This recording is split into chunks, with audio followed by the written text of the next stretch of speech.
I was driving and heading to a meeting with Ayelet and driving, and this other car came and blew through the stop sign. And then I was like, what is this person doing? But this is Chicago, people always do that. And then they went straight into their driveway. And I thought, oh, maybe because this person is doing this because they're done, they're close to home, the goal is over, and perhaps being close to a goal influences behavior in some way, in the quality of the behavior. Am I going to be more ethical? Am I going to do the right thing? Am I going to break the rule? Main way of collecting data was doing experiments. So we had people coming to our lab here at Booth and doing a sequence of actions.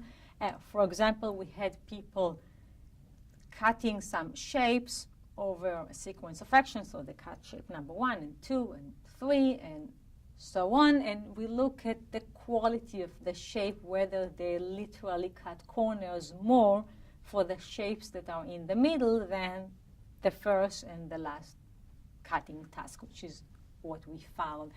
And the reason is that people believe that these actions at the beginning and the end are more telling of who they really are. So they pay closer attention to act the way they want to see themselves, other than cutting corners or relaxing standards, which is what people do when they think that the actions are not really telling themselves and others about who they are.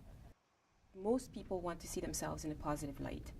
And their choices, consumption or otherwise, can help them do that. So I'll choose not to cheat, even though I can, because I want to think of myself as an ethical person. I'll choose to recycle because I want to think of myself as a socially responsible consumer and so on.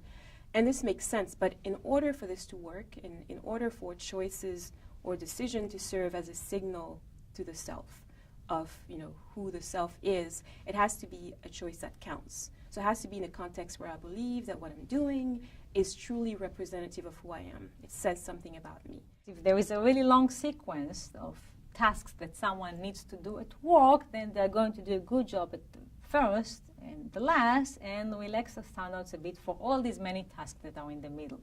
If we break it into short sequences, every sequence of tasks at work now has maybe 3 or 4 tasks, no more, we have many more beginning and ends, which means that overall we are going to get more often people following their standards and goals.